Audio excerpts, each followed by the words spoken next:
Welcome everybody to another live cast here on the Game Wisdom YouTube channel. Got a great one planned today. We're going to be talking about West of Loathing as well as the Kingdom of Loathing universe.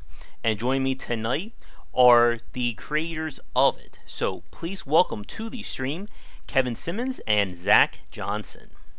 Hello. Hey guys, it's great to have you on. It's great to be here. Yeah, thanks for having us. I'm Zack, and the other guy is Kevin, by the way. Yeah, our voices are super identifiable. Awesome. I don't actually know if that's true. You never know. I'm somewhat good with picking out voices. It's faces. I think voices and faces I'm good at, but I will forget names after 2 minutes for me. Yeah. I'm still Zack. Awesome. I'll make sure to write that down somewhere. So, we are recording this. It's been about a week, or I think it's actually been only a few days since West of Loathing has been released. So, congratulations to you guys and the rest of Asymmetrical on that. Well, thank you. Yeah. Launched on Thursday morning, and it's been really well received so far. We've been very happy. Yes. For those of you watching this, I put up my review of the game the other day on GameWisdom.com, and I finished a live stream play of it about 2 nights ago, and I'll probably look at it a few more times depending upon what the interest is, but I'm definitely enjoying it. Especially, I remember playing Kingdom of Loathing way back in the day. It feels like it's been a century ago since I last played it. Yeah, 2003 is when that whole thing got started. So we hit the peak of popularity in 2004, 2005, maybe? Yeah, probably. Yeah, that was kind of when it got a little bit of press, and it appeared in some print magazines, which were a thing then. Mm-hmm. Yeah, I remember playing that during my breaks at college. It was go to the computer lab and then load that up instead of studying and all that boring stuff. Yeah, it was a very popular school computer lab pastime. And also at work at your desk, because it didn't really look like you were playing a video game. Exactly. It's just a really complicated spreadsheet. I don't know what kids now play in their computer labs. What Google Docs. Have I told you about this? Oh, you've had conversations with 11-year-olds? with tweens? Yeah, it's amazing. They will just go in there and just mess around with Google Docs, and it's like a whole game. They enjoy changing each other's text and the font size and the color and stuff. Yeah, that's great. Right? Just that's awesome. Sort of an ad hoc user configurable chat room. Super lo-fi Minecraft, basically. Fantastic. Yeah. And you're never going to block it on a school computer. These kids are clever. The kids are all right. Yep, they're fine. They're going to be fine. Yep. And Google spreadsheet. I mean, the best part about it does have some PvP aspects, with changing text and, whoever controls the most font sizes, I guess, wins. Right, yeah. So, we certainly have a lot to talk about, and for you folks watching this live right now, if you have any questions for Zack or Kevin, be sure to leave them in the comments over there, and we'll get to them. But I guess to start off with, for the folks who may not have heard of West or Kingdom of Loathing, could you kind of give them, the Cliff's Notes of what are we going to be talking about today? Sure. I guess I'll do that. Kingdom of Loathing is a very lo-fi, web-based MMORPG. It plays kind of like a single-player game, but with a player economy and a chat, and you have limited ability to cast buffs on other people and stuff like that. But for the most part, it's like an old BBS door game, like a Legend of the Red Dragon or a Usurper or what have you. For anybody who is familiar with that weird little niche branch of game technology. It took off shortly after I made it and got a pretty decent following, and started making enough money that I was able to hire up a company to help me work on it, and we've continued to update it and maintain it ever since 2003. Adding content basically constantly. Yeah. There's always at least something new every month.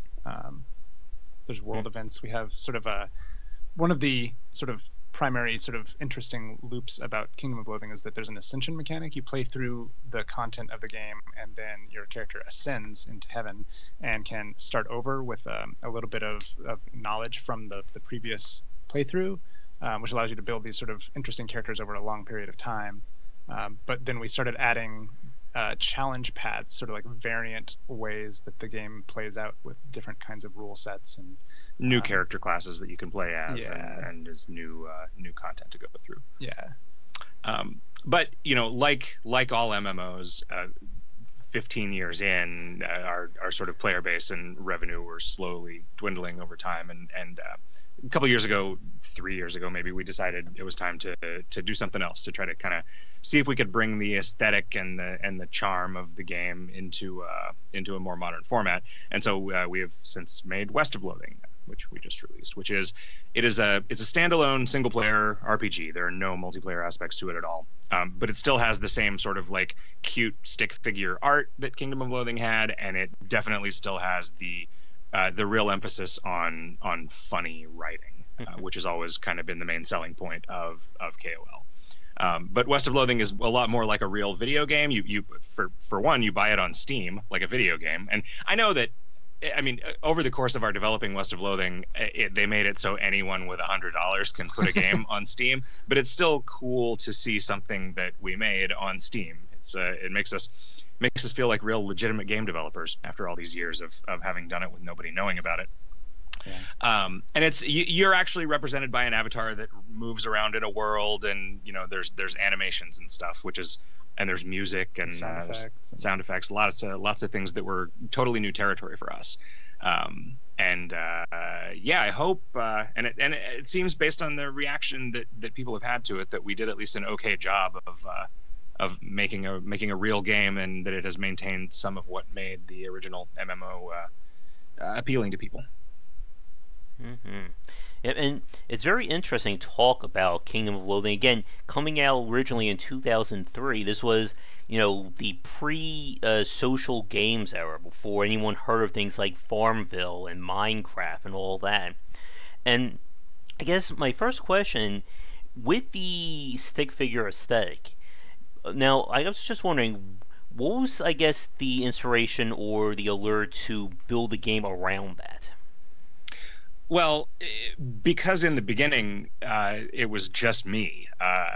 It was just sort of a one-person nights and weekends project, and so everything had to be done just as well as I could do it. And I was like an okay web database app developer, and I was an okay system administrator, and I could write okay, but the art, that was the best I could do. Mm-hmm. And it's over time, just practicing for 14 years has, I think, actually allowed it to develop into what appears to be an intentional style rather than a real limitation. Yeah, if you go back and look at some of the oldest art, it definitely has rougher edges. Yeah, it's just gotten more consistent over time and more able to just like, oh, okay, I can visualize what this thing would look like in this world now. This abstract concept, which one of the writers has decided to make you draw. Yeah. Yep.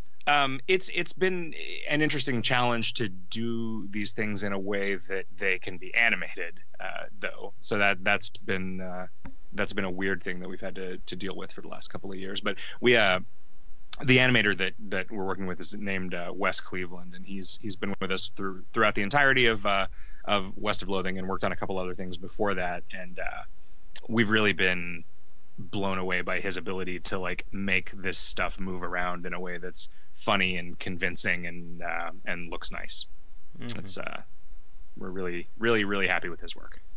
Yeah, but one of the things I found with West of Loathing was, again, from the outside, it does, for a lot of people, it does look just like stick figures moving around, but there's a lot of detail in that world. I really like some of the background designs you came up with, and it looks clean enough that I think it really gives it like its own unique, I guess, aesthetic sense. Yeah, it definitely doesn't look like anything else, so that's theoretically a real market advantage for us. Like, it is honestly actually not trivial to get a game to look like this, to look hand-drawn and still good on the screen. Like, it's... Yeah, we got very lucky. Our programmer came from a AAA background, and so he knew a lot more about how this kind of thing worked than we did. But But a lot of our sprites are like the maximum size that Unity allows. Yeah, it's like a 200 meg download. The game is a 200 meg download, which is about what you would expect. But then it expands into like 4 gigs because all of the textures they're not just black and white. They're anti-alias, so they're technically like grayscale. But huge areas of white in them, and so they compress just insanely well. Yeah. But it's weird how big the source art has to be to not look terrible on a variety of different sized and different resolution displays. Yeah, we're gonna be able to reduce the size of the package, by the way. Like with more efficient texture atlasing. But that's one of those things you just we couldn't do it until all the art was done. Right. So now we can finally work on those sort of weird, like, it's not a performance issue, it's just kind of an overall efficiency issue. Maybe it's a performance issue. It might improve performance. All right, you heard it here. Definitely promise from Kevin that dramatic performance increase. Now it'll run on your TRS-80. Yeah. Exactly. Yeah, and as you said, Zach, when it comes to like having that very unique aesthetic, that getting it to look clean, I think, is definitely one of the hardest aspects. And I think what really separates, like, we could certainly talk about pixel art as well, because I'm sure there are a lot of fans of that in the audience here, but there's a very big difference between what people consider to be, I guess, good and bad pixel art. And you can really see that in some of like the very clean and very high detail examples of that. Yeah, and the thing that always gets me with pixel art is there's a real skill in making it so foreground elements are distinguishable from background elements, and there's a lot of pretty easy tricks that you can do, but if you don't know that, you end up making something that's very visually difficult to parse. And that's the thing that we haven't struggled with exactly, but it's a little weird with West of Loathing because everything is the same color as everything else. Yeah, and we rely on parallax a lot. Yeah, and I guess that's true. The like distant mountains and tree lines and stuff are a different color. They're like some of the few cases where we actually use grayscale. Also, this innovative new technology where we use a little bit of gray to make characters look like they have beard stubble, which is a thing that we've never done in KOL. And it's when I did it, I was like, does this look terrible? I don't know if I'm allowed to do this in my art style or not. But we decided to keep it. No one's complained about it, so apparently it worked. Beard guy, his beard was the color of mountains or trees if he went further north. It depends. Nice. Now, getting back to Kingdom of Loathing for a minute, one thing that I wanted to ask you guys about, I guess, is like the general game design, or where did the design of the game come from? Again, for those of you who didn't play it, it is, of course, obviously browser-based. You have, or when I play at least, there was, of course, the whole energy mechanic of what you can do during the day. I guess, how did you come up with what kind of gameplay you wanted out of Kingdom of Loathing? So I definitely started with, and this is it's like not only before exploitative, like sort of Zynga style energy system gameplay, it's like before Facebook actually. It was very much modeled on, like I said, BBS door games of the 90s. I can never remember why they call them door games, but it was basically you would dial into a BBS and then there were just games that you could play that were multiplayer. They were asynchronous multiplayer because they sort of had to be. I guess in some bigger towns that I grew up in, there were more multi-line bulletin boards that multiple people could be dialed into at a time. But the reason that those games had that energy mechanic is so that you wouldn't take up the phone line all day. Like, so you could play a limited amount of turns, and then somebody else would log in and play their turns, and then that's how the competitive field was kept even. And so that's definitely where I was coming from, especially because I didn't ever expect it to make any money, so I didn't want to make a game that, because I was storing everything in a database for persistent characters, I didn't want to just make a website that there was an advantage to somebody in just literally clicking all day long or writing a script to click all day long. So it was really like it was just a balance mechanic for both the financial end of it and the gameplay end of it. It started out really as just a bunch of jokes, and you could just sort of click an icon and then get a funny thing about it, that like you could get items and equip them, but they didn't do anything, and like the numbers didn't really ever have any effect on anything else at first, like the version of it that I launched with. And just slowly, was there combat in that very first version? No, there was one very short-lived like prototype combat system where it just everything you would click and it would say, all right, there's a monster here, and then it would like give you just a readout of what happened in the fight. And then I sort of like had this insight. I'm like, oh, wait a minute, I could actually make this like a turn-based combat thing. But that got added a few months in to development. Like the real fundaments of the game took like a year to materialize. And that was before my time. So that was that through experimentation? Was that like looking at other games that you liked, or like how did you arrive at that sort of core set of mechanics? I mean, I guess it was just generally like I didn't ever really get rid of a lot of stuff, and that's part of the problem that we have in dealing with the legacy of everything that's in the game now, is that it was always very additive. You know, it just like, oh, we'll do a new equipment slot, you know, and like I know how to do that, and like, all right, now let's put a few of those items out in the world, and add a new zone, there needs to be something interesting in here, so we'll add a new mechanic, and then add stuff to support that mechanic, and just over time it just grew and grew and grew and grew and grew. And yeah, definitely, like, I was inspired by the stuff that I was playing at the time. Like Paper Mario has just been a huge influence on me across the board. I think that it's probably the game that is the most similar to West of Loathing of anything else that's out there, and it was also really it was influential in like a lot of the early, like the crafting system in Kingdom of Loathing, which is just like combine 2 items and get another item, is just straight up ripped off from Paper Mario, including the like dry noodles is just an item in Paper Mario that you make stuff out of, and like an entire character class got based around that. Not really, like it just happened to be a convenient thing to rip off when I already had the character. Like the character classes just sat down and made up on the first day. Oh, that's good. And yeah, I can definitely see the influence of like Paper Mario, and I'm a huge fan of that series as well. I think I've played, every one of them except for the latest. I think it was for the Wii U. Is that the last one that just came out? Yeah, I heard nothing good about it. Yeah. That was one I bought Sticker Star on the 3DS and didn't super care for it. Yeah, me neither. And I heard enough bad things about the Wii U one that I have a Wii U, but I just didn't bother buying it. I also really like that series a lot. The Mario and Luigi games are a pretty worthy successor to it on the DS. They're slightly different. Yeah, they're a little less like in the crunchy RPG. A little more platform. Yeah. I should figure out if you can play the 1,000-Year Door on the Wii U. I would buy that game and play it again. Yeah. Now that I have time to play video games, this is now I have no idea what the rest of the year looks like. Yeah.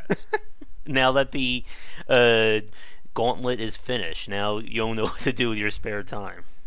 Yeah. Now it's Kevin's just spending all of his time dealing with the support tickets and stuff, and we're occasionally somebody else occasionally has to do some work to fix some of the things that people tell Kevin about. But it was really the last few months of development and the first few months post-launch seemed to be the real like rough time for Kevin's position, like the producer.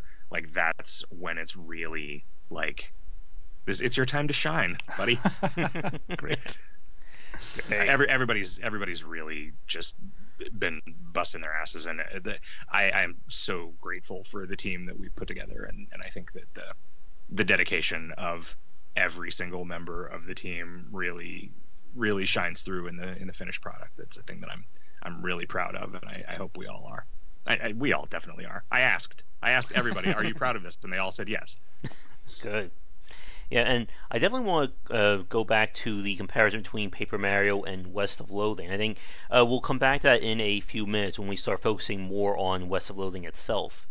I guess another question I have for you regarding Kingdom of Loathing, as you said, one of the things you added in over the years was the ascension mechanic, or being able to start a brand new character. And that kind of prestige system has really gotten popular, especially among like first-person shooters and a lot of games today. But I guess where did the inspiration to have that kind of mechanic come from for you, Zack? I mean, that was entirely the idea of Josh Knight, Mr. Skullhead, who was a sort of early writer for KOL. I don't know if he had played something else that had something like that, but it was like we were sort of getting to the end of the kind of content arc that we had in mind for the main quest line, and sort of trying to figure out, well, all right, what are we going to do after this? And then just one night at the bar, he said, what if you could like And I think he just said the word ascend. What if you could ascend and like keep a skill or something, and then just play through the stuff again? And it was like, oh, okay. From the designer point of view, it's so brilliant because you don't unlike World of Warcraft, where they have to just keep adding more and more end game content, and they in fact at this point sort of just give you tickets like, oh, here's a ticket to like make your character level 90 so you can get to the end, or level 100 or whatever. We get to add content at all levels of the game because you're always going to be playing through it. So we can add newbie like content that you would only see at the first level or two, and that's interesting and fun for everybody. Yeah, and you can do something different on your next playthrough than you did the first time. If you're not trying to do it as maximally efficiently as possible, which is a thing that the game kind of rewards, and where a competitive community is built up around it. But yeah, it's that specific loop. It just really lends itself to the kind of crazy additive sprawling content that we've made, just because it can kind of be everywhere. That's yeah, and it's, as you said, that's a very stark contrast compared to a lot of MMOs, where they basically expect everyone to get to the end game, so it becomes just backloaded with new raid level content.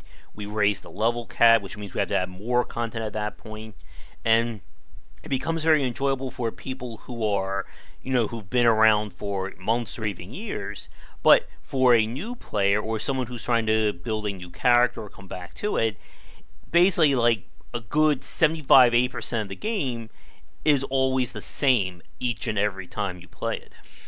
Yeah, and also weirdly, like for a new player coming in, the first thing they see is like the oldest and arguably worst content that the developers have made for it. And we probably have some of that problem too, but there's definitely like, we have more that we can do about it than a game like, when World of Warcraft finally did go back and revisit a lot of the early stuff, people hated it. That expansion was the Cataclysm expansion was one of my favorite things that they ever did. It was just going back and modernizing the world of the old game, and the people who, the most vocal people, they were the people that just wanted more endgame raid content, and they didn't want things to change, and it was just so poorly received. It made me sad that they didn't have the advantages that we had of being able to like revisit old stuff and fix it, and have most of the people playing the game actually be able to see it. Yeah, and then another point, like from a design perspective, is if you're just forced to make nothing but in-game content, I'm sure that can just eventually wear on you with, okay, how do I make it bigger than the last expansion or the last one before that? At least when you're able to work on all aspects of your game, it lets you, I think, be a little bit more open to different ideas or different concepts. Yeah, I mean, you can make more like sort of low stakes narrative content. You can have quiet moments. You can add a mechanic and pepper like hooks into that mechanic all over the game, and that becomes interesting for everybody at different levels. And yeah, it's really satisfying to be able to look at the game holistically and know that anywhere you add something, there'll be some people who are excited about that, and everyone has the chance of seeing it moving forward instead of just the people that are starting anew or whatever. Yeah, definitely. Now, I guess another point regarding that kind of design, again, being able to look at things from a complete point of view, I guess for both of you, are there any examples of either modern, or maybe over like the last like 5 or 6 years, in terms of like MMOs or games have been built on, I guess, ever growing or ever adding more content that you particularly enjoyed? I'm trying to think. It's comparatively rare for, in as much as like games as service is the thing now. Like it's the clicker games. Yeah, like they were things that where people would just sort of put together something bare bones, and then you would, because there were this sort of phenomenon, you would find a new one and get in kind of on the quote ground floor and be participating in the developer making more things to unlock and discover, and that was kind of that same feeling, I think. I guess this is maybe a little bit earlier than the question requirements, but like Minecraft is like we all started playing Minecraft really early in that first year. Internally, and had multiplayer servers that we all played on for years, and like being a part of that while it was growing was really fascinating. I'm surprised I didn't immediately think of that when you asked the question. I mean, I've continued to play World of Warcraft. We're both really into Hearthstone, so like that's another thing where they've gone to the sort of like Magic the Gathering model, which they were always going to have to, of like the standard competitive landscape is only like the last couple of years worth of cards. How does Netrunner, the card game, deal with it with their sort of brutally I don't know rapid pace of adding new cards? Yeah, I'm not sure. Because I feel like all of those are just valid, right? Like you can just do they just have things more balanced that they can keep adding sets, and they're just different? I mean, it seems like the things that happen in that game are so complicated that that it would be impossible to like reprint. Oh, this is this card only stronger. Right. So there's not going to be a lot of like power creep in that regard. But man, I don't know. I don't know anything about that scene. I've played like 4 games of Netrunner, and I almost understand the rules at this point. Well, you're definitely ahead of me on that front. Now, one other part, as you were saying a few minutes ago, regarding sort of the rise of the clicker genre, and as well, a lot of people have called, like the whole social games movement. One of the more fascinating aspects about Kingdom of Loathing was the fact that it had no real monetization elements, in the sense that the game, bugged you for money, watch an ad to get bonuses, stuff along those lines. So I was just wondering, what were your thoughts on, I guess, keeping King of Loathing as monetization less as possible? Well, we obviously had to make money, and it because the energy system was never designed to be exploitative. Like as soon as we started seeing other games using it, we just sort of like, okay, this is our rule internally. We are never going to sell turns. Like just to keep us honest, like we are not going to sell energy in this game.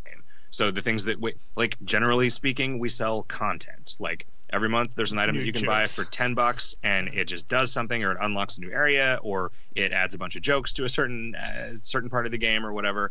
And it's been really successful for us. Like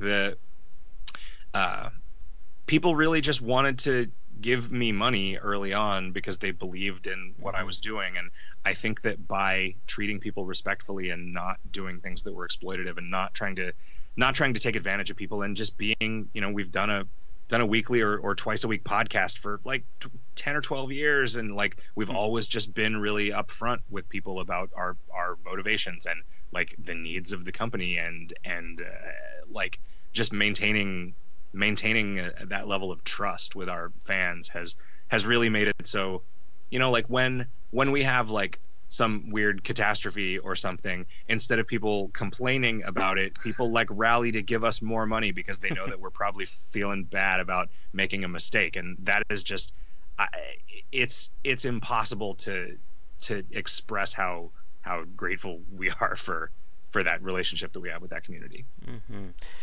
Before we keep going, for new folks joining in, if you guys wouldn't mind, what are you, for the folks coming in, what are your roles for West of Loathing or Kingdom of Loathing for them? So I initially created Kingdom of Loathing and have been the sort of like creative lead on it the entire time, and I guess I'm the creative director of West of Loathing, and I do all the art for both of them. That's Zack. Sorry, yes, I'm Zack, and those are the things that I do. And I'm Kevin, and I wear a bunch of little hats. I guess I'm a producer, and I also do all the business management stuff, and I do a lot of the QA and community management stuff, and then I also do a little bit of design from time to time. A lot of puzzle content is stuff that I work on. And a lot of balance work. Like I'll make something and I'll say, Kevin, put numbers on this, and then I don't have to worry about it anymore. I make a bunch of spreadsheets for game balance and for money. Cool. Yeah, so getting back to the point about, again, like making this game to be as free for the consumer as possible. I think you had a really good point there, Zach, about trying to keep it from being as exploitive as possible. Because as we've seen, especially over the last decade, there have been a lot of free-to-play games that have gone that route. And I think, like, from a consumer point of view, you can really tell when a game, is kind of out to get your money rather than out to provide a great experience first. Yeah, I mean, I at least can pretty early on in playing a game tell what my feelings about it are. I mean, I think that Hearthstone, for instance, has a very generous free-to-play model. There are definitely, you look at any forum and there will be a ton of people who disagree with me, but I know a bunch of people who've played Hearthstone competitively for years and sort of just as a challenge to themselves decided not to spend any money on it to see what it was like, and they're doing fine. Yeah, especially in the mobile market, just because no one will pay for video games on their phone. There are just such gross monetization schemes that are just... The first one that I remember being really offended by was Candy Crush, honestly. Because that was a thing where you could tell that they sort of suck you in with a bunch of easy levels, and then they just ramp up the difficulty incredibly fast at a certain point, and then ask you to pay to have additional chances to play that level today, or you're gonna have to wait until tomorrow to play. And I was just like, wow, that is so blatantly, aggressively trying to monetize me. I remember playing there was some EA has made so many reasonably high budget Star Wars games for phones since that license came in there, and they there was one of them that I was playing, and it was just sort of like a turn-based party RPG combat thing with Star Wars guys. I'm like, I've been playing this game for a while and I like it. I'm just gonna give them $10 and see what I get for that $10. And it was nothing. It was if you want, I got 4 out of 25 things for unlocking a single character. And it was oh, wow, okay. Not only am I not giving you any more money, I'm also just not gonna play this anymore, because it's just I wish that there were more $10 games on my phone that I could buy, and then they wouldn't have to do this. Yeah, I definitely feel the same way. If I've played a few of them. I played, I think, a Marvel Puzzle Quest at one point, and that feeling when you give them money and it's I just pretty much threw away $5 or $10. I got nothing of value from that. It's why should I keep giving you money? Yeah. Now, let me try to think if there's anything else regarding monetization. I guess here's a fun one. I'm sure this could easily be an hour-long discussion, but especially with your background with Kingdom of Loathing. I guess, in your opinion, this is another one of those grand debates, what do you consider is that line between free-to-play and pay-to-win? Yeah, that's... It's tricky. I mean, there are a lot of games that are, like a Dota kind of thing where there's just no possible competitive advantage to paying. And I feel there's a lot of designers who feel that's the only pure way to go. Yeah. Is that you cannot provide anything other than cosmetic changes for money, because that just invalidates the whole game. And since the competitive framework of Kingdom of Loathing was always basically you're kind of racing against yourself, and then there's a leaderboard for the people who are the fastest there, we needed, in order for people to buy anything, it has to improve something about the experience of the game, in addition to just being new jokes. The ones that are just content that don't have any real gameplay effects, they're okay, but they don't sell nearly as well as the ones that have even some nominal advantage, even if it's just literally okay, we just kind of cheaped out on this because you wanted this to make one number one higher so that you would have a reason to buy it. Here you go, I guess. And so I think we just established a culture of it being okay for paid content. Also, the player economy. There is a player economy, and so you don't actually have to give money. Somebody has to give us money for these things to exist, but you can just buy them with in-game currency from other players, which is a thing that I feel other games of that sort really refuse to do. I think it was extremely uncommon early on, and other games have begun to make that more viable. Because I remember EVE Online, I don't know if they did that from the beginning, but they added like oh like right, the ability to is. buy playtime for game then, currency. I think in World of Warcraft does it now too. You can buy subscription time with gold. Right, and so I feel like those are examples of I don't know if they've just determined that our method is better, or if that's just a thing that you do in the later stages when you're trying to capture more money. I don't exactly know how like what the motivations are on their side. On our side, it was always just a way for everyone to get the content even if you don't donate.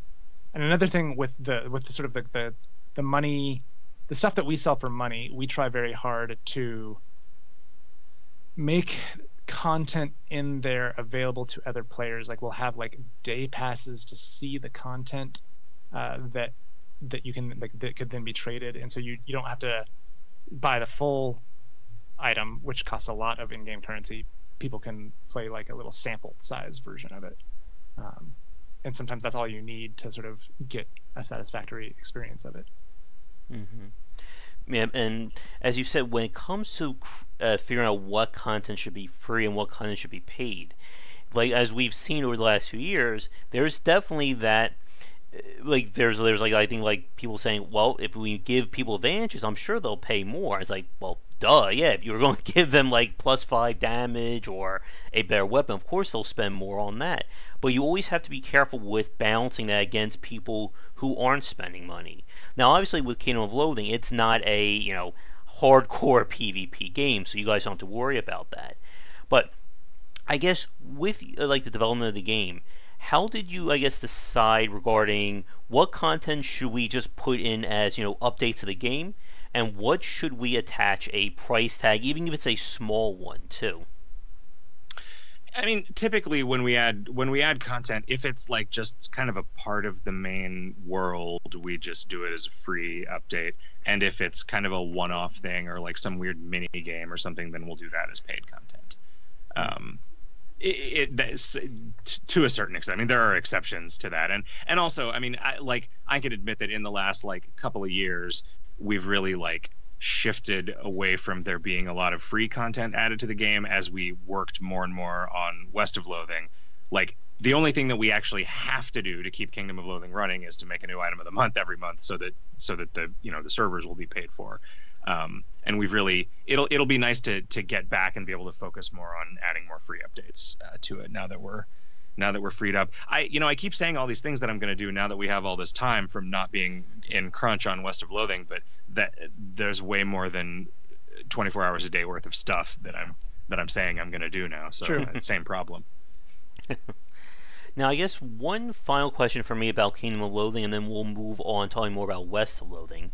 And again, for you folks watching this live, if you have any questions for Zack or Kevin, be sure to let us know in the comments or in the chat over there. But I guess one thing we haven't touched on yet that I have to bring up, of course, is the humor and writing of the game. I guess, what was your inspiration behind writing Kingdom of Loathing, I guess by extension West of Loathing? So I've always, I mean, I love to laugh.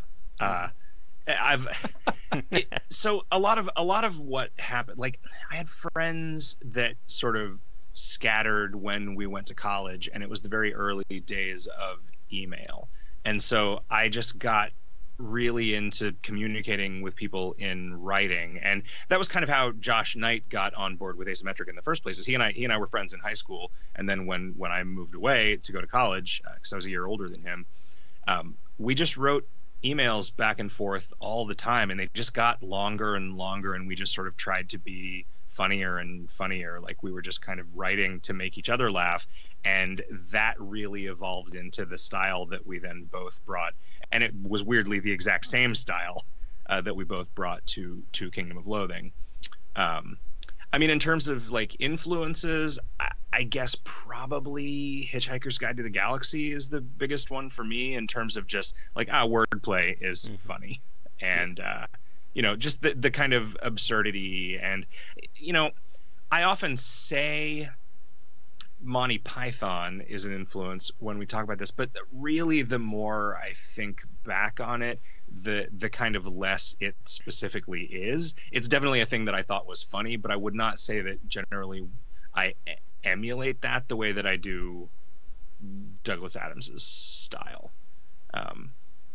And I think it's kind of the same for everybody. And then it weirdly, when Riff, the third writer for KOL and the primary writer for West of Loathing came on, he really just effortlessly slid into a style. It's like I can look at stuff and tell which one of us wrote it usually, but I think a lot of other people can't, because we've just sort of really, like, without even really trying to, gotten a kind of a house style that all of the writers have always been able to work in. Yeah, and I really enjoy the writing of both Kingdom of Loathing and West of Loathing. I'm also a big fan, like, that kind of wordplay, I guess somewhat of like a dry humor, something that makes you think about what did they just write? What did I just read? Like, what, like from West of Loathing, for instance, the joke behind, like, military cemetery. I was like talking about that on chat. So I'm going to the military cemetery. I go, oh, that's pretty funny to say. And then, like, one of the partners or someone it's reading, goes, that's pretty nice to say, or that's funny to say. I'm like, oh, good. The game must be reading my mind there. That's always so good when that happens. Yeah, no, it's so we're fans of a couple of things. One is the, like, kind of joke grenade where you don't realize until a minute later, oh, like, wait, that sentence was weird. Why was that the word? Oh, I get it. And that's just as often a groan as a laugh, I guess. But also there's a thing that we do in person more than in the game, which is sort of solve for the joke, where you say something and then you just, I think there's like a look we get in our eyes where we look at the other person and, like, all right, now your job is to figure out the little puzzle that I just put in front of you as to why what I just said was funny. And those are harder to get across in writing, I guess.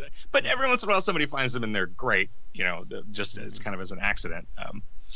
But yeah, it really is just like the writing of these games is just a reflection of the way that we are when we talk to each other, and it's like we can just be sitting around having beers, making jokes about something, and like, oh, that's the solution to a design problem that we were looking for. Like, because it's sort of like, and I you could argue that there are ways that the game suffers from this a little bit, but it is almost always, like, more important that something be funny than it be balanced to us, or like sort of particularly elegant as a design solution. And so it just makes it easy and fun to work on stuff. And I definitely want to talk about more examples of the crazy writing and situations of West of Loathing. So I think we'll move on, because I know we are about, let me pull up my time here. We are about, I think, 45 minutes into our stream. So I figure we'll definitely spend at least another 20-30 minutes. We'll see how things go. But for those of you watching this live right now, we will probably start to wrap things up if we get to about an hour and a half, because I don't want to keep these guys all day long. I know, Zack, you have to eventually get to relaxing after work on the game. I want to keep you here for another day or so. Well, there's bugs to fix, so it's right now you're just keeping me from doing the boring work that I didn't want to do before the game shipped, that I have no excuse to not do now. All right. So for those of you watching, if you have any questions regarding Kingdom of Loathing, again, feel free to leave them in the chat window there. But we will move on and talk more about West of Loathing and the development and design of it. So, I guess to start with, as you said a few minutes ago, West of Loathing, you originally started development of that, was that 3 or 4 years ago? It's hard to... I want to say that at the end of 2014, we were doing some design work. Okay. Some sort of very pie in the sky. And then early 2015, we hired somebody to just do a Unity prototype for us, because we weren't even really sure that it was going to pan out at all. Yeah, we weren't sure if the art style was going to translate to 3D space and animation, and even that prototype was just we just loaded it. I mean, it's like somebody spent like a couple hours making this thing. It was like, oh, whoa, okay, this is something. Yeah, it was really good. And I think the Victor Thompson, the programmer, and Wes Cleveland, the animator, came on full time in June of 2015, and it's been full time for everybody since then. So yeah, little over 2 years of full time development. Like, I don't know, the first 9 months to a year of real casual pre-production. Yeah, I was gonna say the first year was like building out the engine, making what was the prologue, which is what we also used to like show at demo, like show as a demo piece at like PAX and that's the part of the game where you're in Boring Springs, like the part where before you go into Dirtwater and get to the main map was all prologue, and yeah, that was about all we had at the end of the first year. Yeah. But it was fully there. It was like that was like our vertical slice was also the first 20 minutes of the game, which is probably a terrible idea in terms of like actual practice, but it just had some of everything. It had content, it had skills you could level up. It's combat, just like everything. Yeah. That's what combat was what I meant when I said content. Yeah. See where my priorities are. But it actually, I mean, it worked. It served us actually really well because it was kind of a neat little contained thing. It had kind of some puzzle goals to it, and it was a thing that we could show to people in a bunch of different contexts that really kind of got across what we were trying to get across, and something we could watch people play and get a bunch of feedback for. To make sure that the very early experience was like really, like not like had all the rough edges sanded off of it or whatever, but like because there's still like you can miss stuff and there's ways to screw up, but just to make sure that it didn't confuse people was the main thing. Like, and I think that doing that and working on that and iterating on that area early on just made it easier to like design better versions of all the later content from the beginning.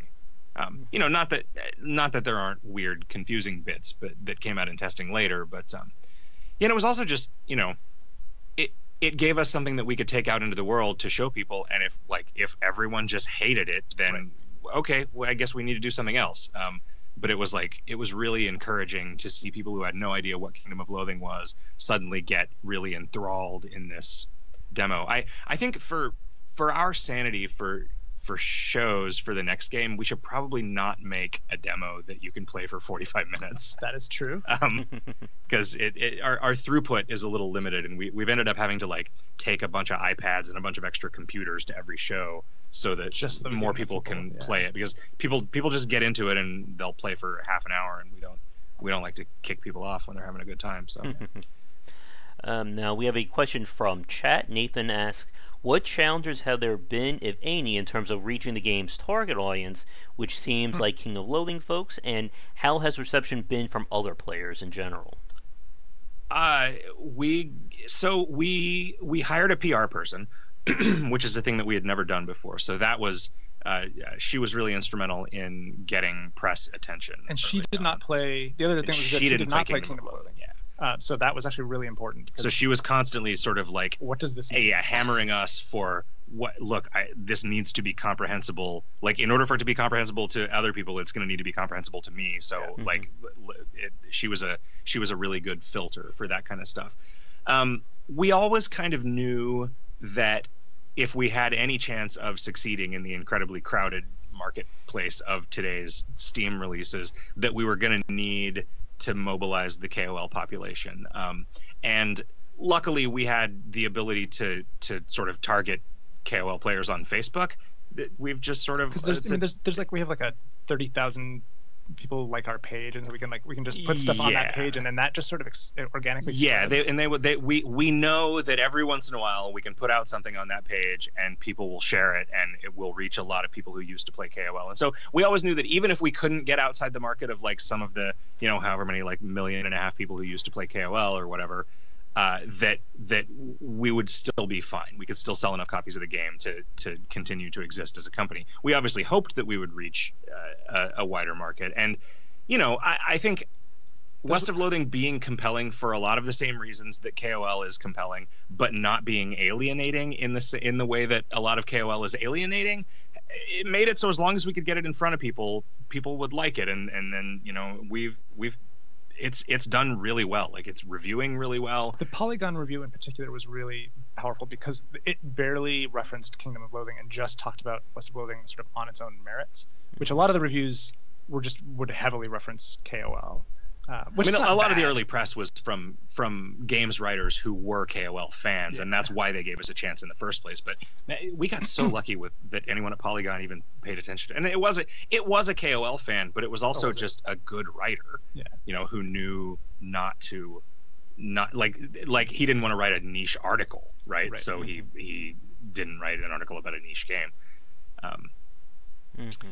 So yeah, we've been very, very fortunate with the response. There's been a couple of sort of really beautiful illustrations of like what we had hoped would happen was like somebody came into the Steam forums and was like, "What is this game? It looks dumb," and then they bought it and they're like, "I guess I'll give it a try." Oh, hey, wait, this is actually pretty funny. And then like 3 hours later, okay, I'm in love with this game. How can I want more? And then like 10 hours later, they're like, okay, what else have these people done? And like, it was beautiful. It was just like.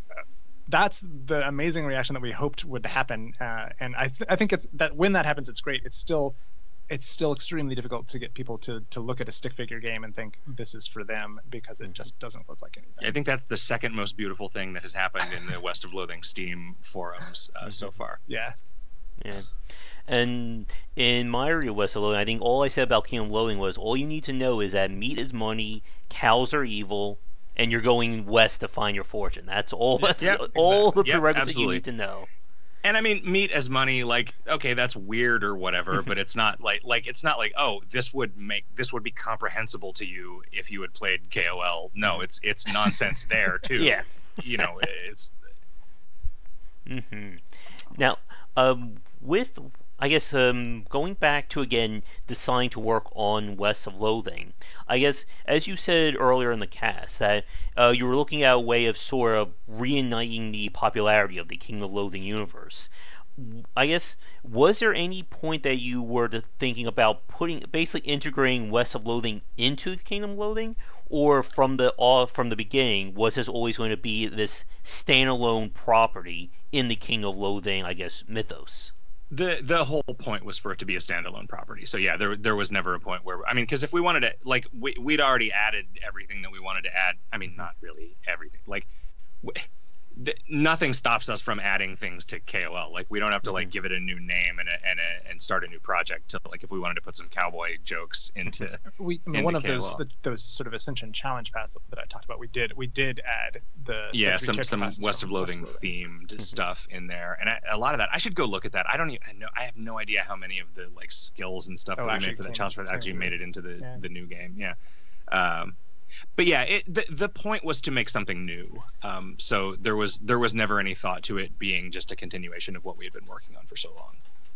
But setting it in the same thing, it just made it so the art pipeline was like we didn't have to hire an artist, and we didn't have to worry about like figuring out what the writing tone of a new game was going to be, and we could leverage the existing fan base to. Was it Jake who sort of really gave us the idea? I feel like in my personal mythos of how this came to be, like Jake Rodkin. It was Steve Gaynor. It was Jake was there, but so we had just moved to San Francisco, and we had just met the Idle Thumbs and Campo Santo guys, and I was talking to Steve Gaynor, and I said, I'm just trying to figure out like what to do next, and I was wearing a KOL shirt with the bugbear on it, and he just pointed at my shirt and said, make a game about that guy. Like, huh, okay.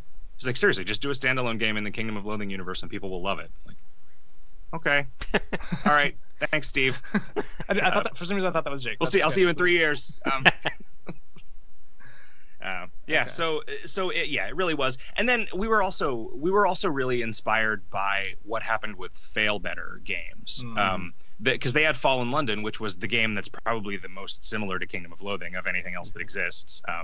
Not tonally really, but just in terms of being like a browser game with an energy system and content-driven macro transactions. Cool writing. Yeah, and the one that's very focused on the writing. But they made Sunless Sea, which was hugely successful and sort of reignited their company and their old game just by bringing a bunch of people's attention to it. And like, oh yeah, well that's also what that would also maybe happen to us if we did what Steve said. So it's like, this is starting to seem like a really good idea. And then luckily it's worked out. We don't know what's going to happen to Kingdom of Loathing as a result of it. But Kingdom of Loathing isn't more players than there were before we launched it. There are, but it's not like nearly as dramatic a sort of pull from the brink as Fallen London experienced. I don't think, because I think that they didn't get quite as big as we did in their initial launch, and so they had further to pull back from renewed interest. And but we don't need that to happen. Like, that wasn't why we made West of Loathing. We made West of Loathing because we wanted to make a cool cowboy game. Now, one of the things that we were talking about a few minutes ago was the inspiration in terms of the combat system, and we mentioned, of course, the Paper Mario series. So I want to kind of bring that back in a discussion here. At this point, for those of you watching this, I've already finished one playthrough. I think I've started a snake oiler on hard mode who got resoundingly pummeled by, I think, just about everything in the West. But in terms of the combat system, I can definitely see that inspiration of Paper Mario in the sense that combat is, of course, very quick. It's very decisive in the sense that the first action that I take or the enemy takes, I will pretty much have a good idea whether or not I'm going to win that fight or not. And of course, the use of items. Like, for those of you who haven't played West of Loathing or the original Paper Mario series, items are very powerful in these games. This isn't like the JRPG trope where you're just going to hoard potions and elixirs until the final battle. There are just some incredibly useful items and abilities in the game. So, I guess for you guys, how did this combat system come about for West of Loathing? We wanted to correct a lot of the, not mistakes, but we wanted to get away from a lot of the restrictions that Kingdom of Loathing's combat system had introduced, just by virtue of it being really old. The idea of having multiple actors on either side of the battlefield was just a thing that we didn't have. And this is like a Final Fantasy I level of technology, but we didn't have it, until this.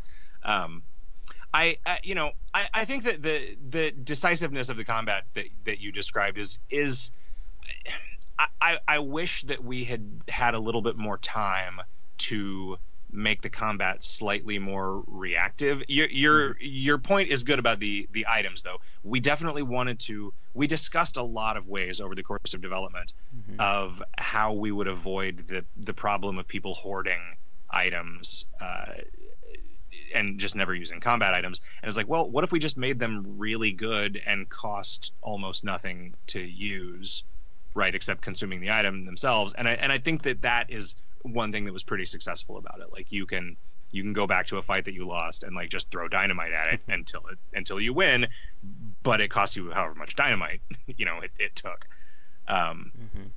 And the thing that I like about the combat in Paper Mario is that all of the numbers are very small. Yes. And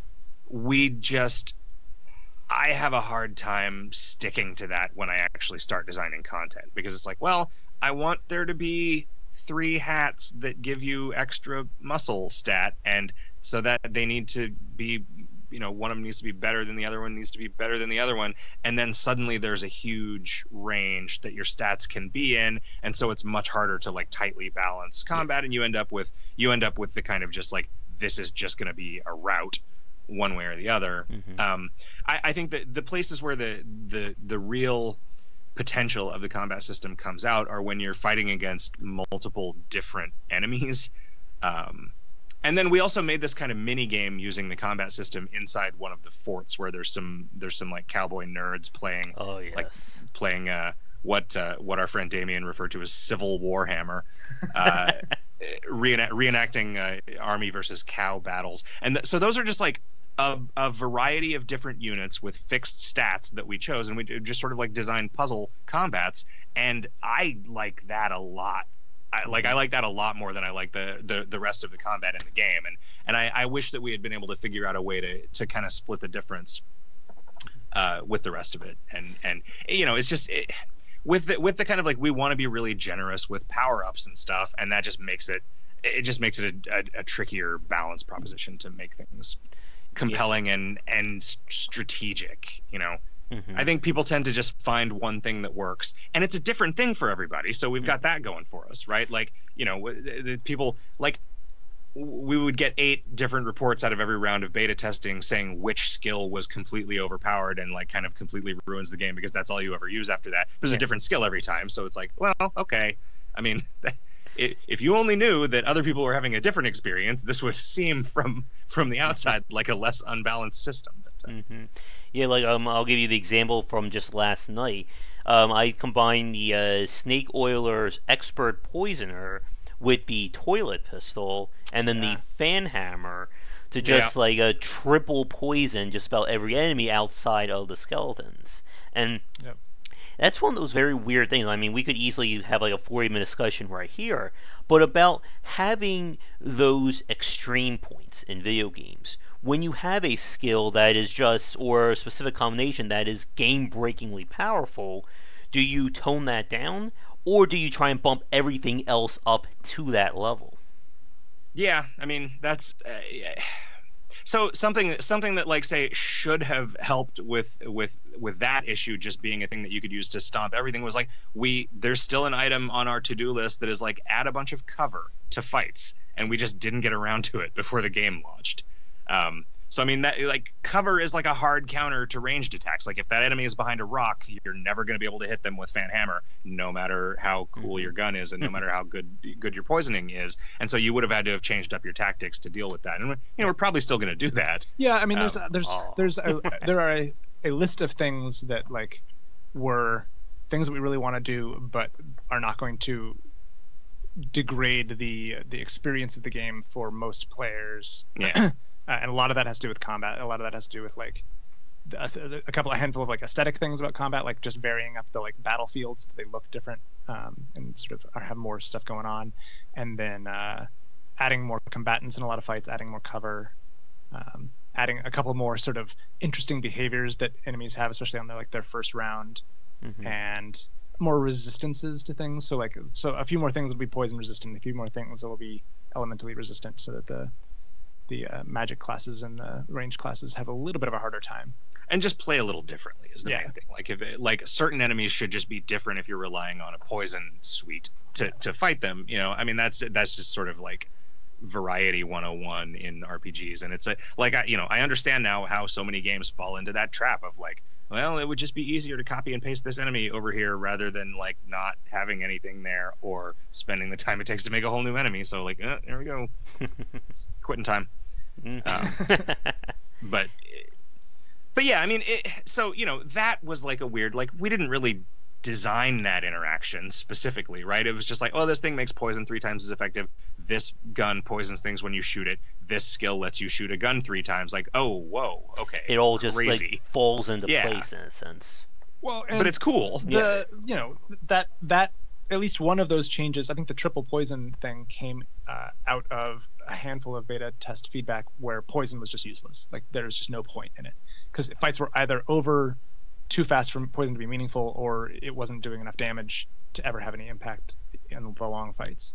And so Zack was like, well, let's triple down. Yeah, I mean, let's make it a real thing. And that has worked, right? Like, that became a thing that now you feel like is actually really interesting and maybe too strong. But yeah, I mean, we're gonna end up with a lot. Something that I kind of wish we had done is figured out some way to do like kind of detailed fight logging just to see like that we got to see. Sure. Yeah, because we can't see that stuff about player behavior now in the moment like that. I don't know. It'll be kind of cool to see like, I guess it's like strategy guides come out if they all say there's no reason to have any combat skill other than this one. Right. Then we figure out like, all right, what makes that so good? Let's make. I think I am always going to err on the side of the version that you said of like, let's make everything else powerful to make up for this, and then we can also just like, oh yeah, also we just secretly increased all the hit points of all the monsters by 20% or whatever. That still feels better than one thing being 4 times as good as everything else, or 9 times as good as everything else. I think I'm okay with the base game being pretty easy, and the game being hard, at least more interesting on hard mode. Yeah, hard mode being. Because like, if people just want to play the game and have fun, because we build the game as an adventure RPG, and we had no idea about this, but our like maybe a couple of days before launch, our PR person was like, "It's really interesting that you've decided to bridge that gap, because adventure game players really tend to hate RPGs, and RPG players tend to hate adventure games." And we were like, "This probably would have been good to tell us like a year ago." But like we want people who want one or the other of those two experiences to be at least partially satisfied. Yeah, I think I would describe myself as a person who kind of likes both of those things. Right. And so like the thing, like you and I both have a great deal of affinity for the Quest for Glory or Heroes Quest series, which is an early Sierra series that also splits the difference between an adventure game and an RPG. Yeah. And yeah. And honestly, Paper Mario does too. That's true. Like it's Paper Mario. There's a lot more like running around, like finding things that people need and talking to people than there is fighting. But there's plenty of fighting, and there's plenty of like opportunities for you to find something in a treasure chest that makes your hammer stronger or whatever. And those are the things that that's what I crave. I just always want like a +1 on something. What about a +1 on your +1? Yeah. Like a meta +1. Is that +1.1 or +2? So that's on the order that you apply them in. And going back to what you were saying a few minutes ago regarding the puzzle elements of the whole Civil War battles, for those of you who watched the live stream, we spent a whole lot of time trying to solve some of those puzzles. But yeah, they were definitely a very interesting part of that kind of combat system. And again, as you guys were saying, in terms of trying to balance everything out, it's of course very tricky, especially when you're trying to build this game around multiple classes, multiple playthroughs, and of course multiple builds and equipment. Another point that I wanted to ask you about is regarding, I guess, determining the stats and such for the different events. For those of you who are watching and what we're talking about, in West of Loathing, besides, of course, just fighting and talking to people, there are a multitude of situations that can have different stat-exclusive options, such as you can use one of my favorite ones, hornswoggling, to trick someone into giving you something or getting around a battle. From a design perspective, I guess, how did you look at the different stats in terms of saying, okay, we want this to require 15 Moxie, but then we want this one to, let's say, require 25 Mysticality, and so on and so forth? So the game is secretly divided into 8 difficulty regions, and they are a little weird because they go like up the right side of the map and then down the middle of the map and then up the left side of the map. So you don't get to them in difficulty order. Which was on purpose. Like you were meant to, like, if you weren't quite tough enough to handle things in the center of the map, you were meant to be able to go back and dick around up north on the east side of the map and get better stuff there. And every region just had kind of a baseline stats for monsters that were going to be there and a baseline stat requirement for non-combat challenges that were going to be there. And then we tried to do like an even number of, like, we didn't want to lean too heavily on muscle challenges because those are definitely like the easiest to figure out a way that you could just like move something in the world to solve a problem. Like narratively, you mean? Narratively, yeah.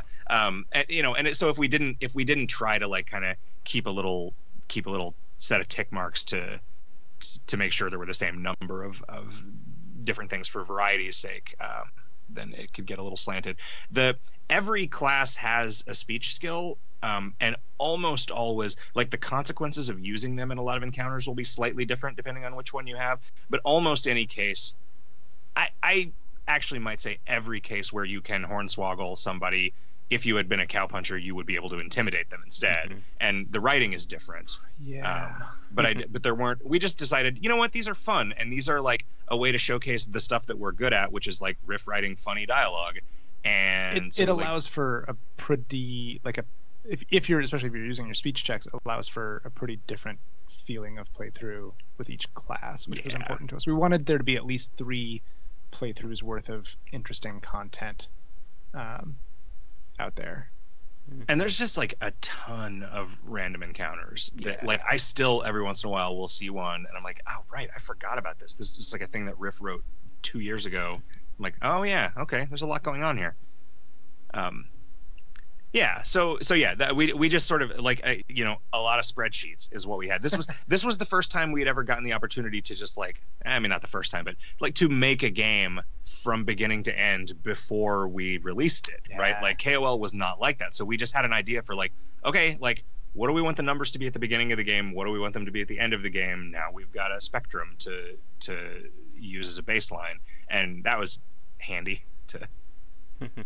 to be able to just like sort of step back and design with a shotgun rather than Now, one thing that I didn't touch on earlier that I want to bring up here that I really did appreciate regarding a balance and design standpoint was the inclusion of actually two facts. One is, as we said, there are many different options for the different situations, and the fact that you earn experience regardless. So it's not just about and like another trap we see RPGs fall into is that combat is the only way to gain experience. So if you build a character who's either uses dialogue or ways to get around it, many games will not reward you for that, so you'll find yourself in a weakened position by the end. In West of Loathing, though, if you convince someone to not fight you, or you throw dynamite on them to blow them up instead of fighting, you will still gain experience, as essentially it's generalized in that sense. And then the other point I liked was, as you said, there's these different quadrants of difficulty, and there are multiple areas that are just set up for essentially infinite farming, which you can just sit back and just grind experience. If let's say you really need a specific skill to be at a certain point, you can spend that time and level up, and you're never in any position where the player just feels like, I wasted all my points, there's nothing I can do, I just might as well restart and build a character from scratch. Yeah, Kevin and I argued about this a lot internally before this, because I really like those infinite fighting things as just a way, because I am a person who doesn't mind a little bit of grinding in an RPG if I have like a fairly short-term goal in front of me that I'm going for. If it's like, I get to the next town, I'm like, oh, I need 4,000 gold to buy this spell, and I go into the woods and I fight somebody. It's like, oh, 300 gold. Yeah, okay, all right, I'll do that, and then I'll just grind out that gold and go buy the thing. And I wanted people to have the opportunity to have fights that they could just win and grind if they wanted to do that kind of meditatively. Whereas Kevin, your concern with that is that it makes the game impossible to balance in some way, right? Like you can just get an infinite amount of XP. So as soon as you get to the first one of those, a player who wants to make the game unfun for themselves can just spend a couple hours there and max out all their skills and then go into the rest of the game just stomping on everything. And I was concerned that there would be people who, and I'm one of these people, who finds a place where there's like a way to exploit the system and then feels compelled to do that, and that I was worried that it was actually potentially unethical to provide this opportunity to people. We ended up, siding with Zack, obviously, because that's how the game ships. But I think, and people, like, throughout beta testing, people were like, "Is this supposed to work this way? Because I can just sit here and get XP." It was constantly like, yeah, and it's reported fair as not a bug necessarily, but like is this right? Is this? It's a fair criticism, and I do, we did land on a situation where the fights do get harder slowly over time as you repeat them, and we probably could have stood to ramp that up in the repeatable fights a little bit differently, because Kevin's concern was like, if we provide an opportunity for somebody to ruin the game for themselves, there are certain people who will just do it, and we shouldn't provide them that opportunity. Whereas I was like, well, for the most part, people are going to do this if they think it's fun, and not do it if they don't think it's fun. And like, I don't know that we're ever going to be able to find every fork that particular player might want to stick in their own eye.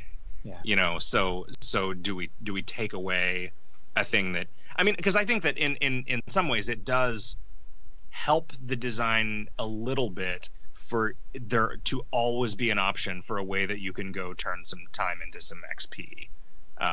Because then it's like, oh, well, you gimped your character by making weird skill choices. We don't want to get you in a situation it's like, well, there's just no fights that I can win anywhere in the world, so I guess I'm done playing. Like, well, okay, in that case, there's a fallback for you to just go, kill some easy goblins for a little while. Snakes. I do wish there was a little more variety in those fights. I wish there was a little more like intrinsic reward to doing them than just the XP. Like, because I feel like the random encounters, there are enough of them and they are generally funny enough that they never feel grindy, which is a thing that it's sort of surprised me, because I'm not a big random encounter guy at all in games. So yeah, I mean, we just, it's an RPG. It has to have some boring grind somewhere, for people who that's what they want out of an RPG, I guess. Yeah, and again, as you said, Kevin, when it comes to these kinds of games, you always, like, there will be people that if you give them some overpowered skill or some ability to just break the game, they're going to break the game. There are always going to be those people around.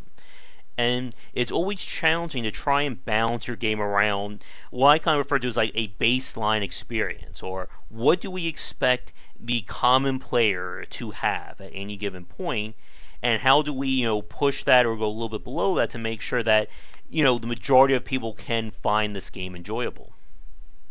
Yeah, I mean, just because some people, if you give them enough rope, they will hang themselves. Like, you can't just say no rope allowed for the 99% of people who just want to jump rope. Yeah. It's and I tend to land. I mean, and also because I'm a person who won't play a game if I don't think it's fun, I tend to land on the side of like being more permissive about that stuff. And because I think Kevin is a person who can kind of get stuck in a rat hole, like if he encounters like a low risk, high reward, low risk, high reward, repeatable action, like zero fun.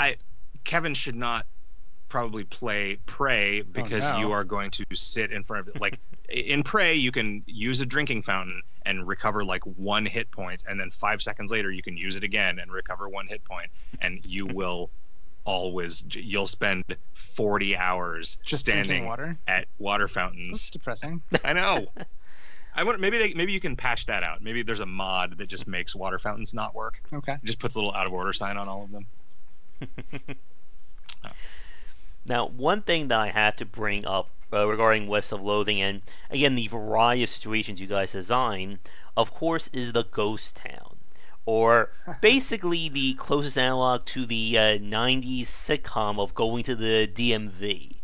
So, I gotta ask, where did that come from? That is all riff. I literally said, okay, all right, I had an idea for the ghost town. It's the ghost of a town. Riff, make a bureaucracy puzzle. And then like a couple weeks later we came back with that beautiful thing. A lot of people, it's like, I think that's the kind of like love-hate section of it. And we put it in as one of the sort of, there's that quest hub in the north part of the map that you have to do like a few of their quests in order to progress through that particular way of solving the second part of the main quest, but you don't have to do all of them. So like on a second playthrough, the thing about that kind of puzzle in the ghost town is that it's not going to be like, if you come back to it in 6 months, it'll be funny again. But if you do it today and then you do it again tomorrow, it's probably just going to be annoying. And so we put it in a place where it's very clear that it's okay for you to not do it if you don't want to. Oh yeah. But yeah, no, that was all Riff. That's the blame and the praise heaped on in equal measure. Riff also wrote all the spittoons. Good. So, yep, he's the real all-star in terms of the people's Twitter reactions to specific bits. For those of you who watch the live stream, the spittoon writing though, that definitely gets a whole another layer of what the hell am I reading right now? I told him when I made them, I'm like, there's gonna be like 7 or 8 of these, so start slow. And then he made the first one so gross. I'm like, oh man, you're gonna hate yourself by the end of this. Like you really, man, so good. Yeah. Now, I guess what we were talking about a few minutes ago regarding kind of that merging of adventure and role-playing elements. One of the things that kind of surprised me the further I got into West of Loathing was the number of interesting puzzles and kind of those situations that you build in. For those of you watching this live record, we won't obviously outright spoil anything here, but I guess what was your like inspiration, or where did the idea for these puzzles come from, and I guess to kind of like intersperse between the combat or RPG side of things. Kevin and I and Riff too are like big puzzle enthusiasts. In fact, I'm gonna let Kevin talk about puzzles for a while I solve a puzzle in the other room. That'll take maybe 2 minutes. Okay. So yeah, like Riff and I in particular, throughout KOL's history, have enjoyed like putting puzzles into various places. Sometimes telling players about them, sometimes not. There was sort of not part of the regular gameplay puzzle, but for quite a while within Kingdom of Loathing, I had designed a puzzle that if you clicked on my avatar in Kingdom of Loathing, it would bring up sort of a puzzle entry field, and you could put an answer in, and you had to discover that, and then you had to realize that my avatar itself was a series of 8 puzzles. But I never announced it, and it was just a question of like, how curious were you about the game? What were you, what kind of corners were you peeking into? And eventually the community discovered it and spent a couple weeks, and they solved it, and it was a lot of fun. And that kind of thing is always the thing that I'm looking for, is like having these little mysteries that you stumble upon, and then either by yourself or with a group, sort of dive into. So like in the military, I don't know if you happen to stumble across any of the things in the military cemetery, but that's a place where there's a similar kind of thing. And that was a series of things that I designed, and then the bureaucracy puzzle that Riff designed. Like it was a goal of ours to have a variety of different kinds of interactions too. Zack was the one who designed the interaction in Potemkin Village, which is a sort of lightweight puzzle. I don't know. Like I like the fact that there's a really wide range of sort of mental challenges of differing kinds that we get to sprinkle around as part of the gameplay. Yeah, some are really just tasks to perform rather than puzzles to solve. But unless people don't figure it out, in which case it's a puzzle that they then get to feel smart about. Yeah. It's. Whereas other people will come into it and say, like, it was obvious what to do, and I just did it. This game, these puzzles aren't hard at all. And so it was always a weird thing to shoot for, So the most difficult ones we make sure to put in places that are optional. Mm-hmm. Yeah. Now, one interesting decision I want to ask you guys about regarding West of Loathing structure is the fact that the map itself is pretty much hidden from the offset. Like when you load up the map, it's just, the town of Dirtwater, and that's it.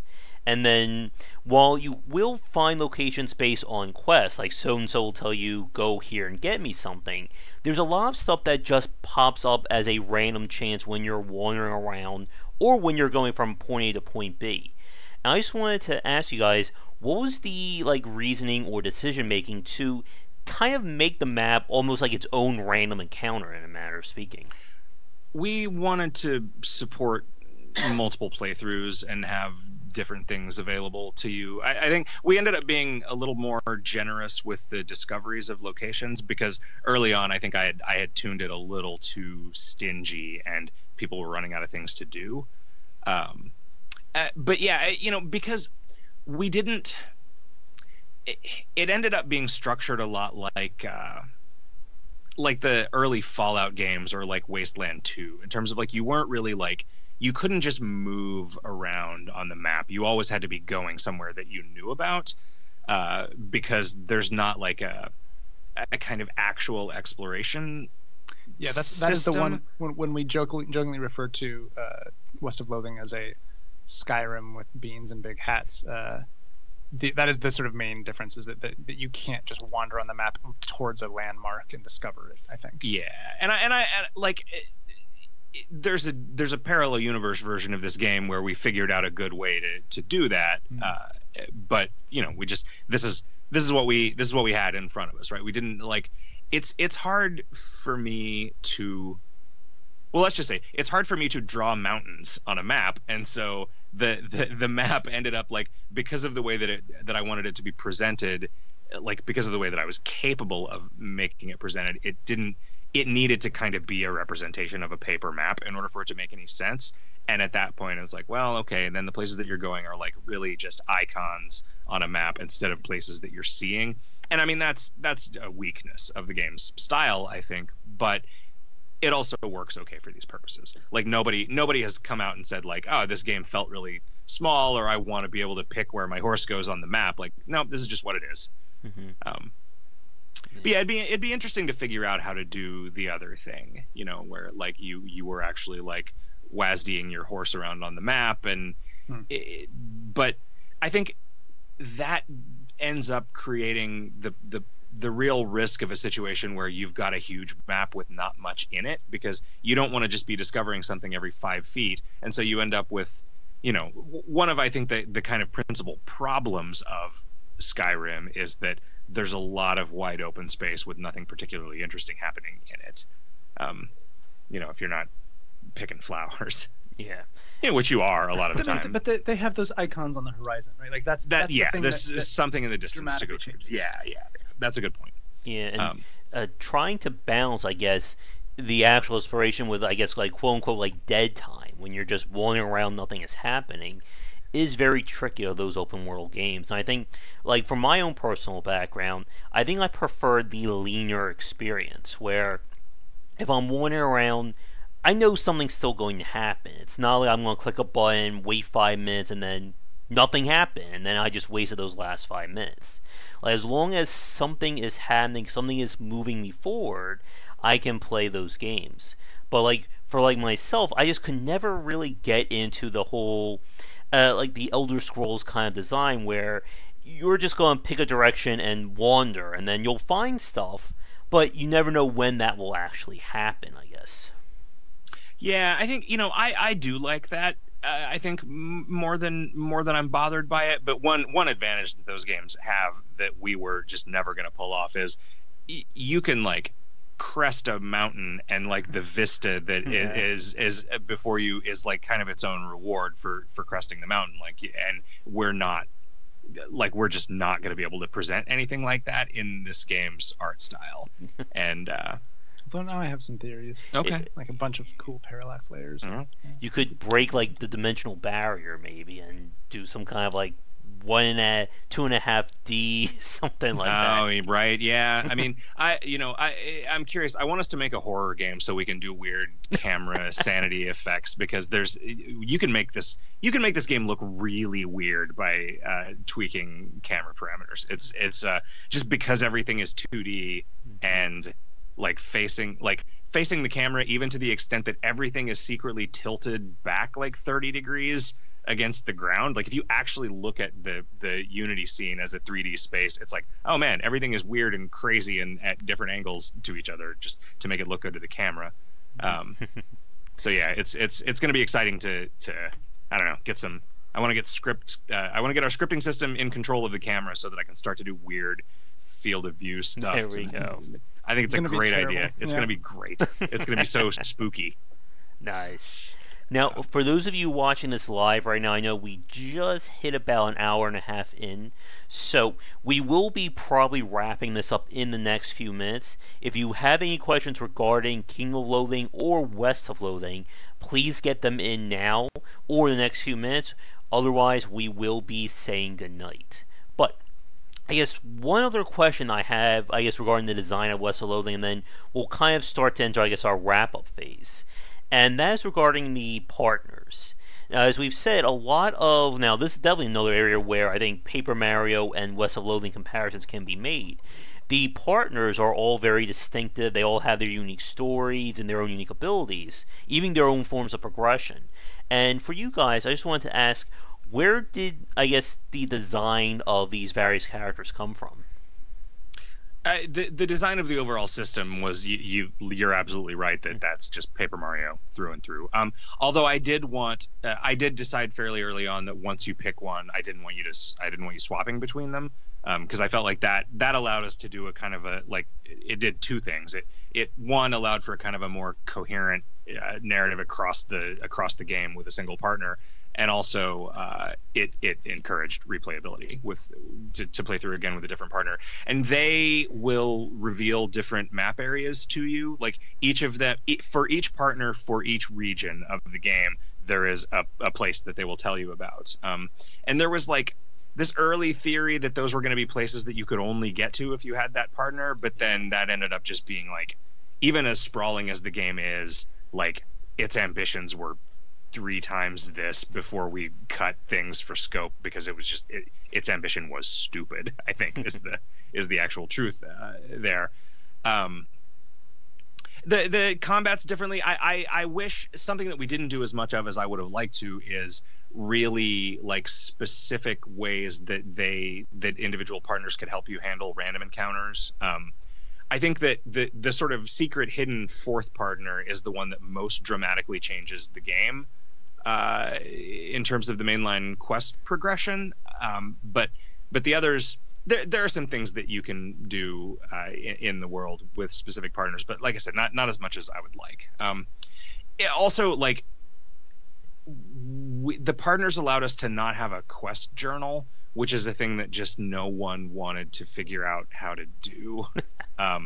Just because so many things in the game are like they're not like, just in terms of the data structures involved, they're not a really straightforward, like, this is where you are in this quest, you know? And so having a person just reminding you of something that you saw or something that you said to somebody makes a lot more sense than trying to, like, write that down out of character. It's because I think there's, like, one sort of in-game item that kind of feels like that, and it's a journal that you start to create out of a bunch of clues you find for a particular mystery, and that's really convoluted and weird. It's convoluted and weird, and it was a lot of work, and I don't actually think that it works all that well to play with. I mean, it's fine. I don't think it's like bad, but I'm glad that the whole game is not like that. Exactly. I think that would have been really rough to QA. It's funny that you guys talked about the quest log, because that's the one thing that I hear from a lot of people I've spoken to about, we would like more quest log stuff, so it's kind of funny to hear.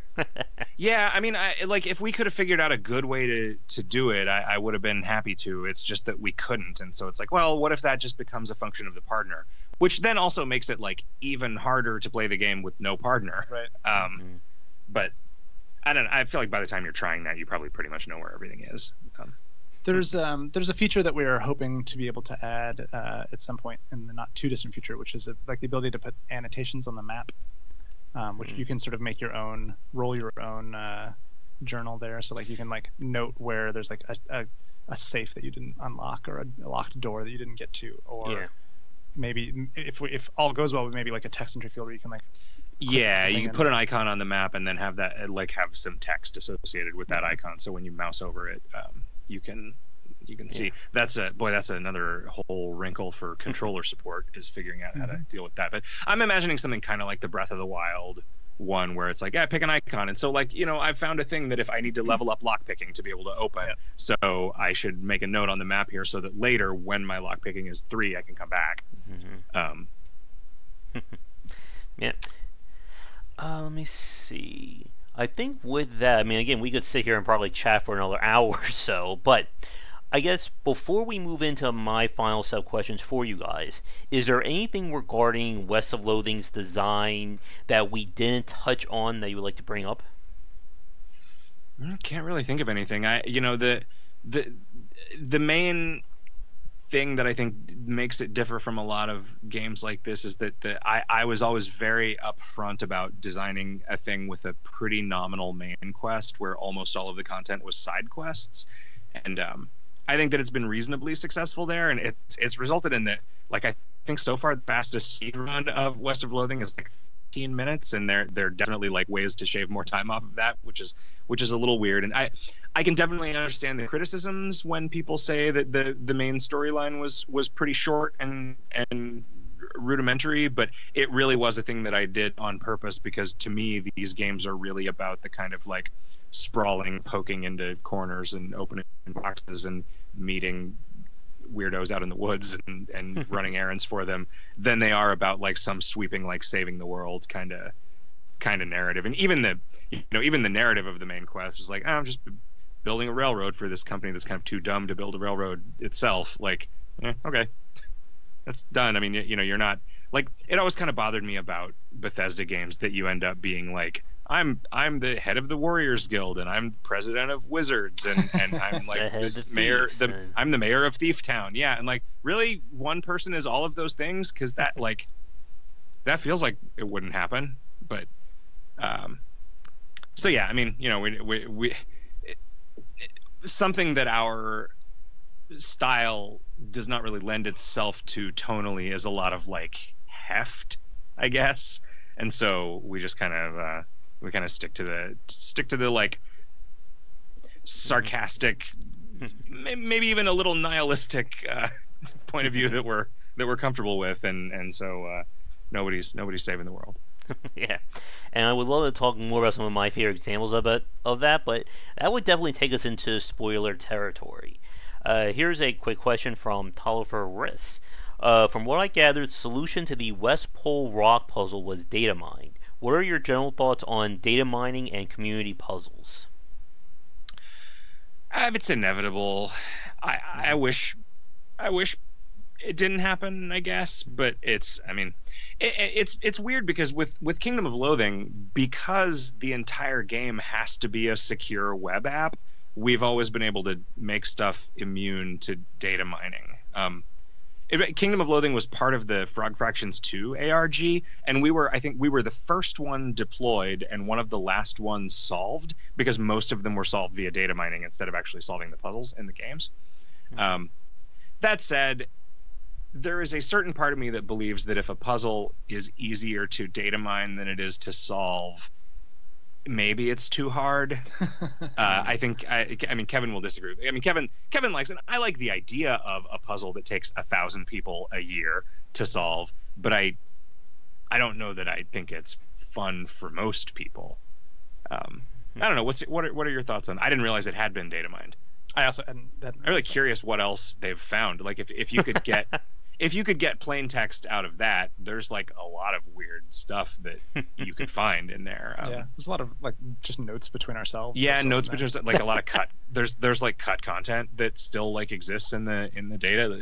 I'm really curious. Yeah. I'm really curious what that data mining looks like. But we eventually have ambitions to really open the game up for modding, which would involve probably just making all of the game data available as plain text at some point. Yeah, it's just JSON, right? But we haven't wanted to do it yet, just because we wanted to preserve a little bit of mystery. Yeah, I didn't know it had been data mined. Thanks for me neither. No. You never again when it comes to community, if you put a puzzle or a situation there, they will solve Somebody it. wants to. Yeah. I mean, it's curious. I mean, like, with the community gathering the actual petroglyphs, like it always felt pretty unlikely that one person was going to see all of them in a given playthrough. So that was always going to be like a solve by wiki kind of thing. But I guess even with the answers, Kevin and I couldn't solve it. Like with the petroglyphs, Kevin and I, like, we only spent like 20 minutes trying, but we're like, oh, this is real hard. That's fine. That's probably fine. Yeah. All right. So I think with that, my final set of questions, and then we'll probably say goodnight for today. But again, Zach and Kevin, thank you so much for coming on. I think we had a really great conversation so far. Yeah, it's been fun. Thank you. Mm-hmm.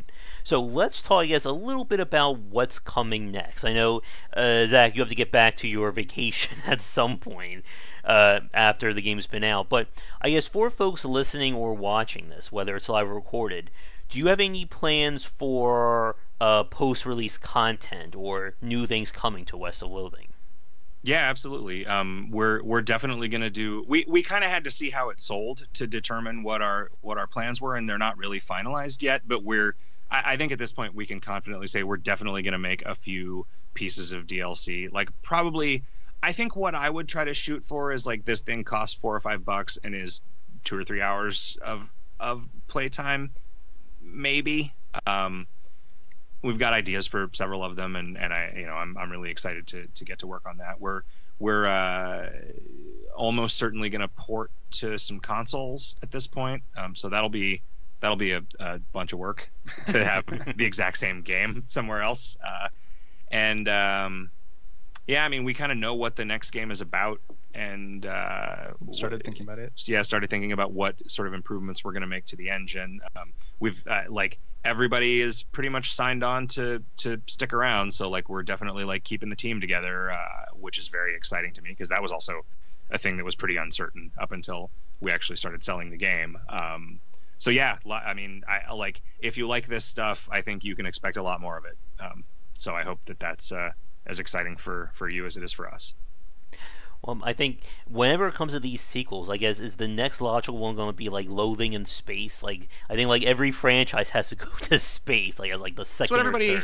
Yeah, it's what everybody thinks. I'll tell you, the one thing that is stopping me from thinking about that is I don't know what space looks like in my art style. Like because Space you want no one can see you want space to be black like it is, right, with white twinkly stars on it, but then what does a spaceship look like on a purely black background if it doesn't have any color? White. Just white, but my art doesn't have white edges. It doesn't need to have white edges. It has a black edge. I think it'd look real It weird. has a black edge in front of We've it. had this conversation Black internally a space lot. I think it would look time. real weird. Maybe we'll figure it out. The next game is not going to be a space game, I don't think. No. Okay. But there will be a space. There will be a space game eventually. I mean, something that I would really like to do is make a game that gets lauded as the spiritual successor to Star Control 2, Jesus. because that is Oh. just one of my favorite video games of all time. Mine too. And I think that we have the writing and conceptual chops for it. I don't know if we can make a compelling like space game yet. But I want to try. I like that is just a huge aspiration for me and has been for a really long time because there has never been anything remotely comparable to that game in my experience, at least, and I would love to try. I would love to just very specifically shoot for that as a goal. Oh yeah. I love Star Control 2, and we could probably spend another like 30 minutes talking about our love of that game here. Yeah, if you want to actually listen to me talk about how much I love it for like 2.5 hours, you can listen to the episode of the Watch Out for Fireballs podcast about it that our friends Gary and Cole over at the Duckfeed Network do. I guessed it on their show about Star Control 2, and man, so good. Mm-hmm. Okay, maybe our next game is a space game. All right, shift gears, guys. All right, well, you heard it here first, everybody. So, I think with that, I mean, again, we could sit here and chat for who knows how long, but I think we'll probably wrap things up here. Again, for you folks watching this live, this is going to be our final call for questions. So, if you have anything you want to ask of Kevin and Zach, get it in now. Otherwise, we are going to wrap it up. So, I guess with that, I'm trying to think if there's any final things or final questions I have for you regarding West of Loathing. I guess, again, anything that I missed that you guys would like to bring up? I don't think so. Not that I can think of at this point. No. We've pretty much covered it. All right. So, and again, like I said at the start, if you guys are open to it once, things have settled down, we can, of course, do a record cast, or have you guys back on, we can maybe have another Star Control-esque chat in the future. Yeah, that'd be cool. We're coming up on a convention season, so hit us up towards the end of the year when the dust is finally settled, and maybe we'll have a piece of DLC to talk about too. Yeah. Awesome. So I think with that, we are going to say goodnight. So again, Zach, Kevin, thank you so much for coming on. And again, congratulations with the success of West of Loathing. Like I said, I just finished the game about 2 nights ago, and I really enjoyed it. And I'm hearing a lot of similar thoughts from my friends who've also picked it up. Thank you so much Thanks for so having much. us. Not I'm glad you enjoyed the game. Not a problem. And then next time we can talk about more overpowered things everyone has discovered and broke the game with. Definitely. So, for you folks watching this live or recorded, it is time to say goodnight. Thank you so much for tuning in. If you are new, be sure to like and subscribe to the channel. Definitely check out West of Loathing, now available on Steam. If you're watching this archive, there should be a link to the Steam page down below. And like I said, I think we'll all be looking forward to whatever you guys have planned next. Maybe some kind of space horror under the sea game. Maybe that will be the next thing. There you go. There you go. I just can't with your guys' next game. I solved the puzzle there. Congratulations. But if you are watching this either live or recorded, be sure to check back for daily discussions on game design here and on GameWisdom.com, where we examine the art and science of games. If you haven't watched my live play of West of Loathing, the playlist is currently set up, as well as my review of the game. So I think that's all I have to say. So for you guys, do you have any final thoughts or any shout-outs to the fans you would like to say before we end? I just want to thank everybody for being so amazingly supportive and kind and generous over the past week. It's been really heartwarming. Yeah. Like just this outpouring of support and affection has just been really like validating. We didn't have any idea what to expect, and we've just been our expectations have been exceeded so far. Our hopes, I don't know. Everything is great. Thanks everybody. Everyone is great. All right. So for those of you who came in late, this video will be set to private, and I will make a cut version, or just minus the pre-stream, that will be going up in a few days, so you can watch us chat for the last hour, almost 2 hours, unheated. So be sure to tune in for that or check it out. But otherwise, thanks again for tuning in. Have a great rest of the day, and be sure to tune in for more live streams here with more developers in the future. So, with all that said, thanks again for watching, and we will catch you all next time.